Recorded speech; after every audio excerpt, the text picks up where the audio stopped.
Hi, Mike Blissett here, coach, speaker and trainer, and today I want to get straight into a question, and it was sent to me from Catherine in Birmingham. If you're watching this video today, hi Catherine, thank you so much for watching it. I'm going to answer it for you and also for everybody else that I'm sure has either come across this question or has this question in their mind now. And it really is something very relevant to coaches, whether you're at the beginning, whether you've been coaching for a little while, or whether you've been coaching for a longer while, for a longer period of time, and you've come to the point where you're thinking, okay, what else can I add to here? What kind of restructuring or refocus do I need to make just to keep it interesting, just to keep it exciting? Because I think as coaches, we should be juiced on what we're working in, what subjects, what areas, what people we work with. And so wherever you are in that process, beginning, middle, or you've been doing it a while, this is the process I think it's going to be very useful for you.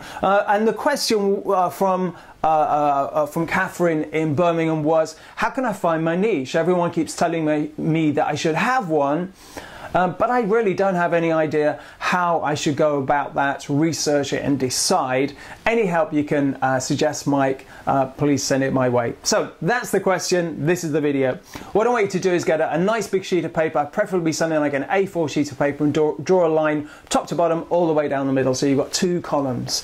The first column, I want you to list the people and the kind of conversations that you like having, that you're really genuinely interested about. I think the days of which niche you should have based on what your experience is or what makes the most money, I think that's gone. I think people are much more intuitive. They know if you're really interested, if you get excited about their goal, what they want to work with. They know if you're being congruent and genuine, and I think people pick up on that very, very quickly. There's a lot of coaches out there now, so really it's about how you differentiate yourself from them. And the way you can do that, one of the ways you can do that is to be really, really upfront, really honest about what juices you the most. What are you most excited about talking about, spending time with, the kinds of people you spend time with, and that's the list I want you to make. So for example, the kind of professions that you like to have conversations with people from, whether they're lawyers, teachers, sales managers, doctors, nurses,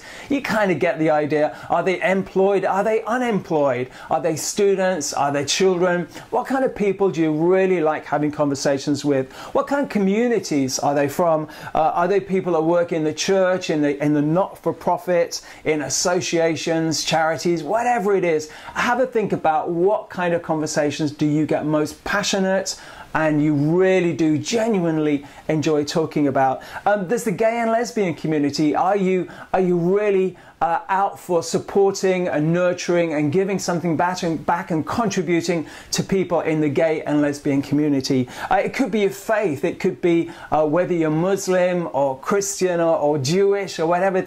This could be, if these are the conversations and these are the people and the kind of places and the kind of subjects that you really get passionate about, this is an indication of where your niche should be.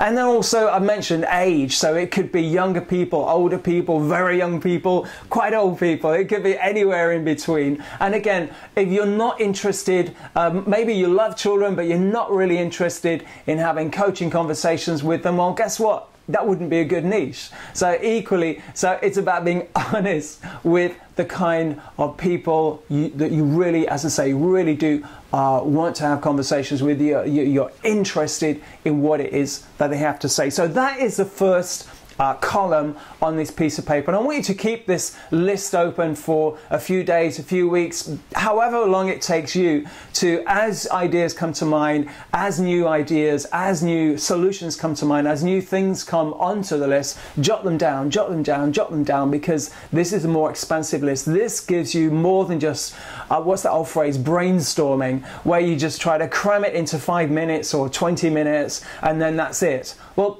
that's probably not complete, because we know from our unconscious mind that things come up. Once we ask the question, we get the what we call surface structure questions. We get the immediate results. But then the unconscious mind just carries on. It works even when we're asleep. I think the latest research that I found in a medical journal, a report just a few weeks ago, was that actually the unconscious mind, the mind that keeps our body alive, that keeps our heart beating and gives us dreams, all this kind of thing, this actually, it doesn't slow down while we're asleep. It actually works even harder. It's even more awake while we're consciously asleep. So when we ask these questions, please keep that list open for a little while, because the unconscious mind will be processing long after we've left the list, and it'll give us more ideas. It'll give us more ideas, and please jot those ideas down, because one of those ideas might be the niche that works for you. So, as I say,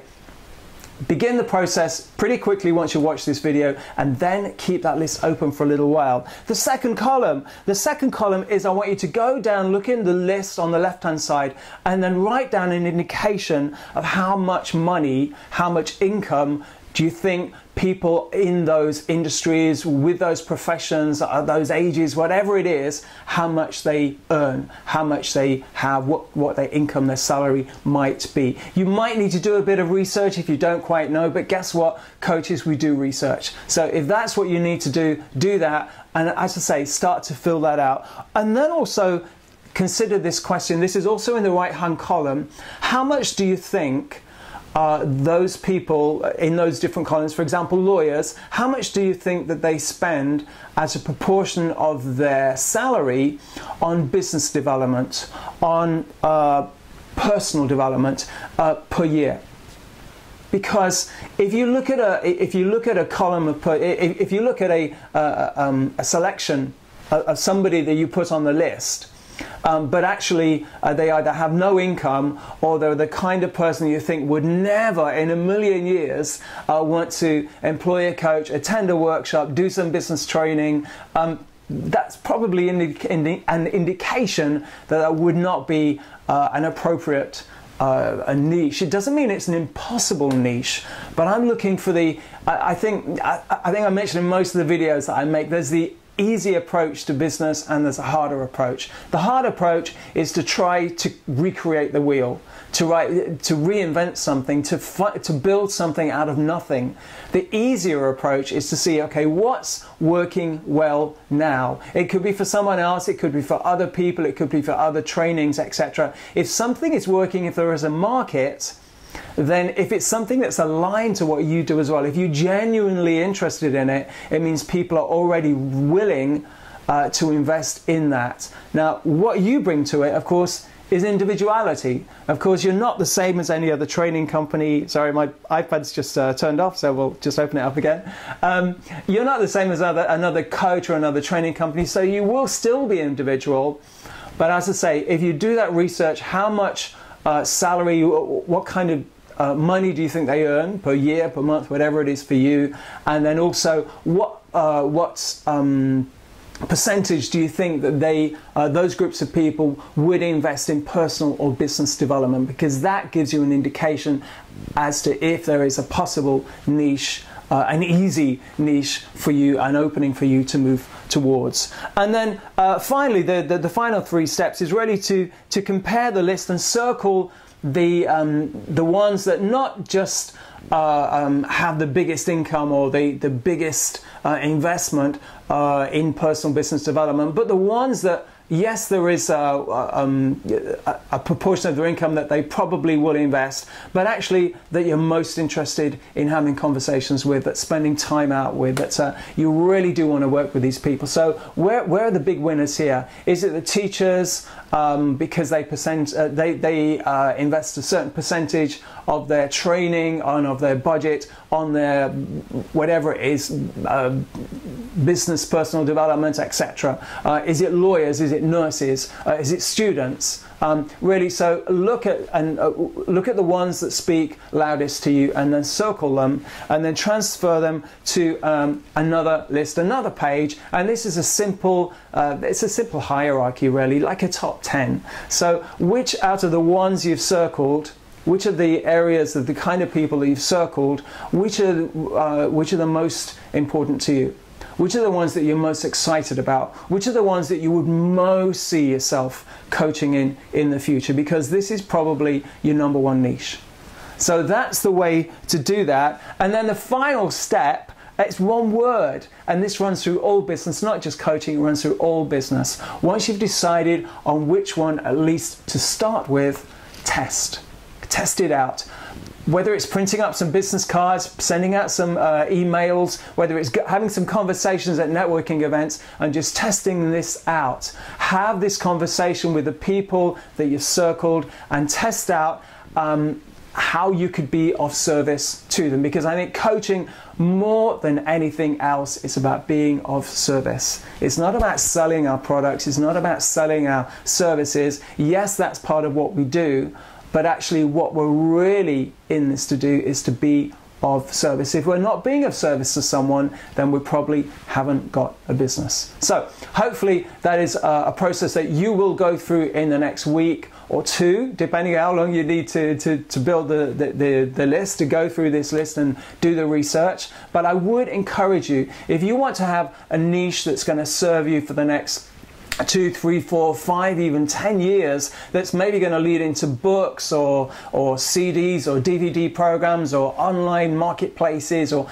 being interviewed in the media, etc. It begins here. And it begins with you being really honest and really congruent with what conversations do you really like to have. So hopefully that has been useful for you today. I'm going to come back next time with some more tools and tips to help you move your business forward and really turn this 2014 into the most excellent year so far. So I'll speak to you next time. Take care. Bye.